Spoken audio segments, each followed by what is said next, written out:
Hey, sorry we can't literally physically be with you, but we thought it'd be a cool idea just to have like a video of Tama doing some stuff, Luis doing some stuff, me sing some songs. I know I can't hear you singing, but if I'm from home, you want to sing and join me, please do. That'd be awesome. Yeah. We thank you and bless you for all you provided, for summer and winter, for spring and for fall, for rain and for sunshine, the gifts of your goodness we sing in adoration and praise you for all. Hey, it's the Burrard Street Storytellers. Welcome everyone. And you know what? You've come just at the right time, because I have a decision that I was just about to try and make. You see, I am thinking about that part in our story where you guys, the initiates, need to be imprinted with the face of Shaw on your forearm. Remember that? Now in the real story, it's actually a type of branding that draws a bit of blood and is like a real tattoo and hurts for a few hours after and is sore for a few days longer. But in our story, the way we're going to do it on the stage when we get around to it, it's of course not going to be an actual branding. We just have to find a way to make it look like a tattoo. So I went online and I came up with this stamp. And I don't know if you can see that. It's the face of a lion. And this stamp was all the way across on the eastern seaboard, I think in New Jersey. But they sent it through the mail to me and I thought perfect when it came. But here's the problem. I'm going to call Oliver over. He's going to help me out. He doesn't even know what he's being called in for. Guys. Gigi! Hooray! Gigi's here. So Oliver, put out your arm. And I'm going to take this stamp and I'm going to put it on your arm and we're going to see how awesome this looks. Okay, is everybody ready? Oh, shoot. That's the problem. I thought that might happen. See, it's such a fine design that when you put it on the arm, it just looks like a big gray blob. Looks like you got in a fight with your dog, Gigi. That's what happened, actually. That's no good. So, I went online and looked for something else. And I saw on one website these beautiful little water-on tattoos that had the face of the lion on. And so I thought, that's going to be much better. One of those peel-off kind of temporary tattoos. And so when this package came in the mail, I thought, oh, that seems big for the little tattoos I ordered. And I pulled them out. And lo and behold, look at the size of that face. It's not quite what I had in mind. I was thinking more like about a quarter of that. But anyways, this is what we have to work with. So we're going to give one of these bad boys a try and see if we can get a tattoo on Oliver's arm here. Are you up for that, Oliver? Okay. Yes. Okay, so I don't even know how these things work. You kind of got to, you got to peel off, Yeah, you have to take peel this part the off. plastic part off. Oh, okay. Are you up for a tattoo? I guess so. You never thought of yourself as a tattoo kind of guy. But here we go. So we've got our wet rag. And you're going to get your arm up. And we're going to lay that down on there.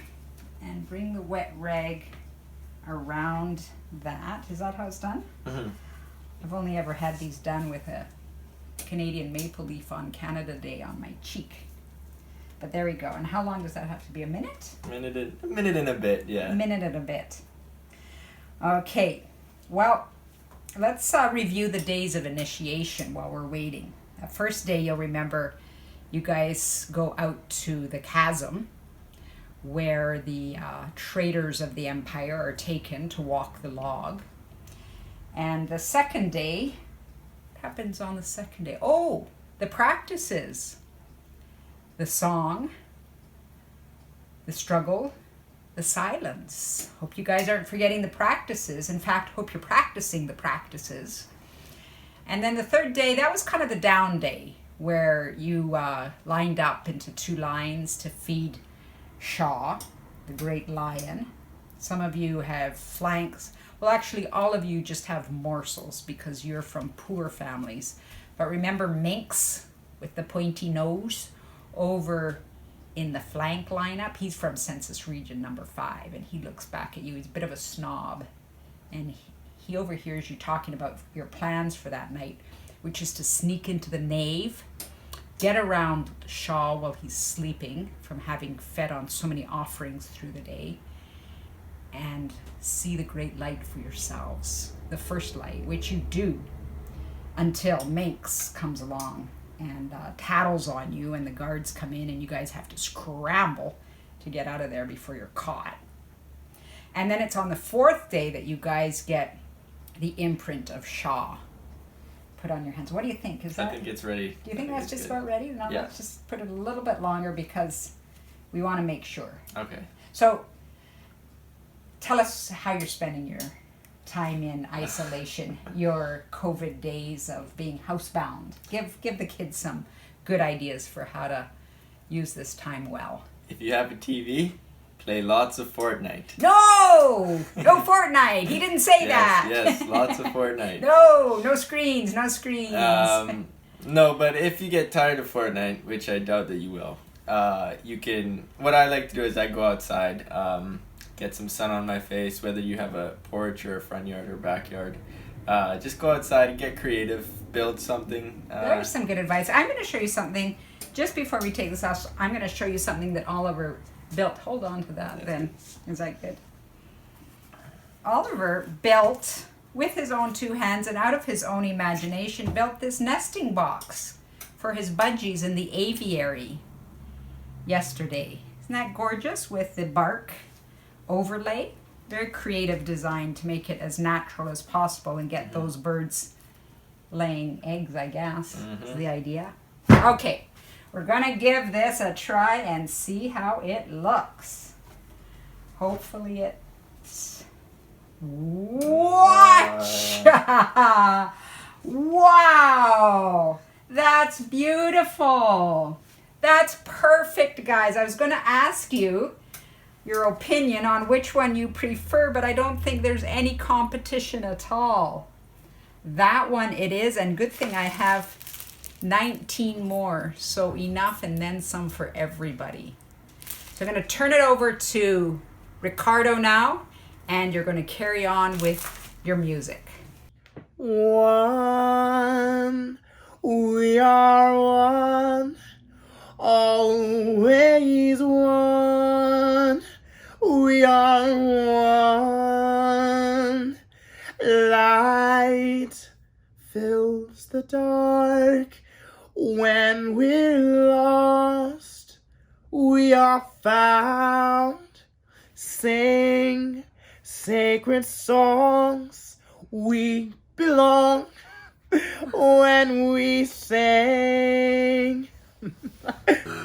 As a great journey comes to an end, think of daring to show our radiant friend of creation, reconciles all. We'll go through this journey with hope in our hands. We'll go through this journey with hope in our hands.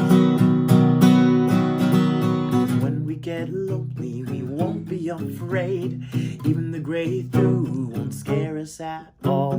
Raise up our swords, standing up tall. We'll search for the first light with hope in our hearts. We'll search for the first light with hope in our hearts. And we'll go, hand in hand, my family and friends. We'll go, on this journey with Yeshua, friend. On this journey with Yeshua, friend.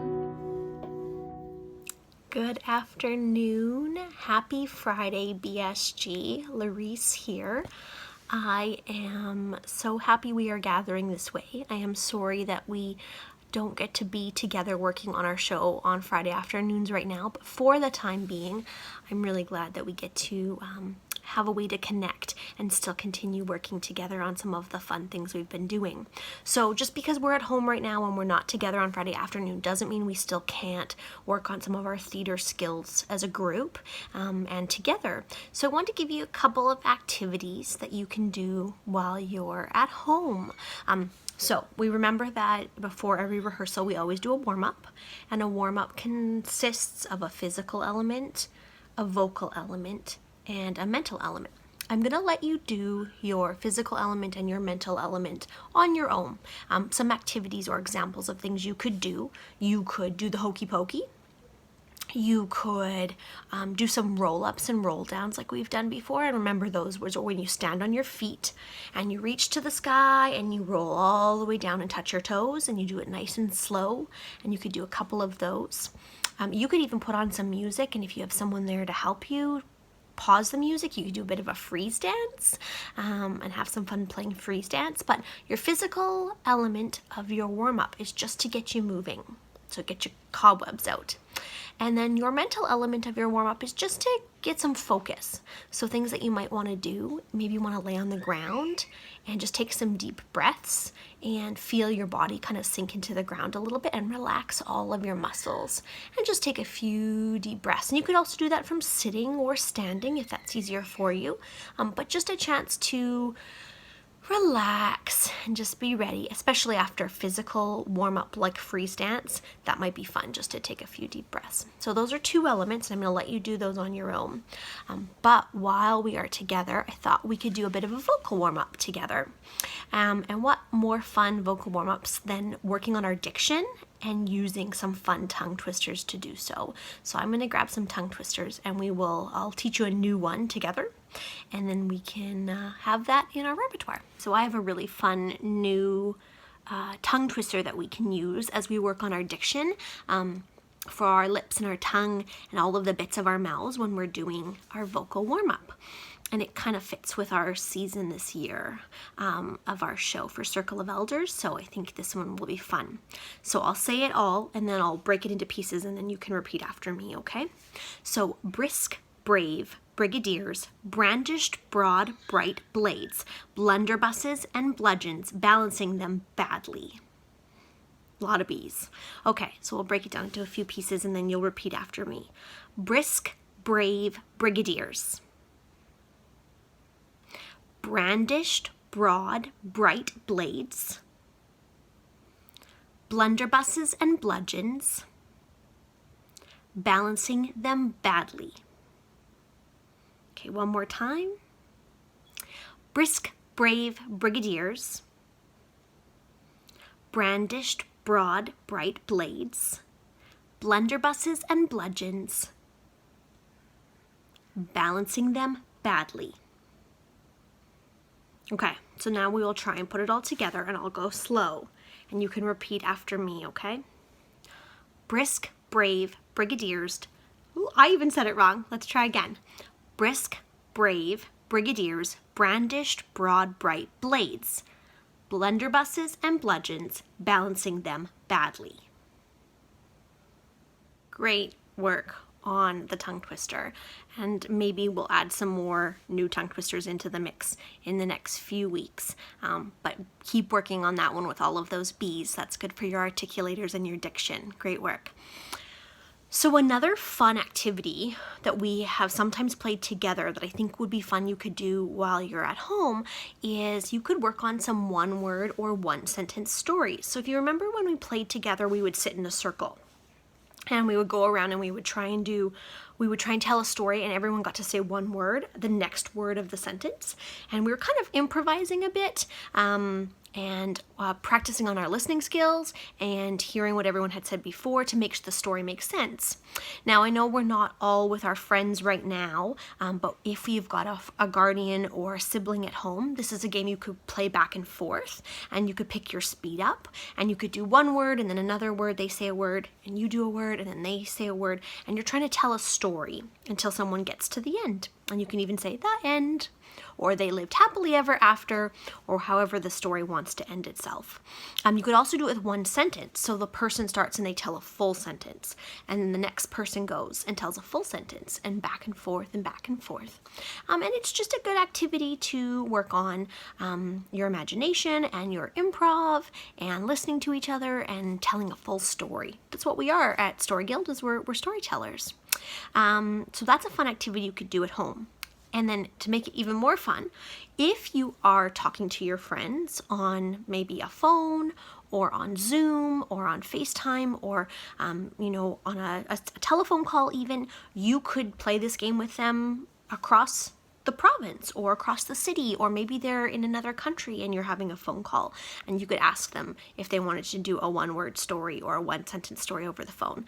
And if you have any fun stories that come out of it, write them down, and then you can tell me about them later, or you can even maybe videotape it if you've got the access to that, or you can write the story out into a story form, and maybe we can find a way to share them. But I'd love to hear some of your one-word stories. Now that we've kind of done a physical warm-up and a vocal warm-up and a mental warm-up with our tongue twisters and whatever you did at home on your own, another activity we can do together after or before or either with your one-word stories and your one-sentence stories is we can work on our pantomiming skills or our miming skills. So we use pantomime or miming a lot in our shows. Remember, when we don't use props, we kind of can sometimes pretend that things exist that aren't there, but we still use them. And we can definitely do this or work on this skill at home. So one way we can do that is if we go around our house and we find 5 everyday objects. Let's say 5. So you can pick 5 objects, and we'll start right now by going and picking one. So go find just an everyday object, something nearby you that's near you. Okay, so you've got an object, you went and found one. I grabbed one nearby, it was a hairbrush. So now that you have your object in your hand, what I want you to do is I want you to hold it like you normally would. So put it in your hand however you normally would, and sort of take note of the object. How heavy is it? How does it fit in your hand? Where do you put your fingers around it? And then I want you to use it as if you normally would. So in my case, I would brush my hair with this object. I want you to take whatever that object is, and I want you to set it down, and I want you to pantomime the object you were just holding. I want you to take notice of how you create the space for the object and how you interact with it. So in this case, I sort of held it like this, my finger here, and I kind of brushed like this. So I'm imagining holding this brush. Feels a little bit awkward right now, but you can definitely try different ways of doing it. Managing to brush your hair with a fake brush. And because my brush didn't really have much of a shape, kind of held it like this, I could also probably try holding it like this and then putting it down and managing to brush my hair. It's kind of giving the effect of brushing my hair. There's a brush in my hand, even without it being there. Finally, another step that you can do with this, if you have the opportunity or you have a phone or something that you can video record yourself with the object, and without the object, you can make your observations in the way that you're moving. So you can videotape yourself using it normally, and then videotape yourself using it without it, like I did. And you can see how it changes when you set the object down and you're only miming it. So thank you for participating, guys. I hope you enjoyed our vocal warm-up with our tongue twister, and I hope you guys have some fun doing some different versions of the one-word stories or the one-sentence stories. And I look forward to hearing more about your pantomiming activity and some of the miming skills working with everyday objects found around your house when we gather together eventually again. As we go and we see God around us, may we see God's story everywhere. Till we meet again, may it be in our hearts as we go. Let this be our prayer. 3, 2, 1, volcano!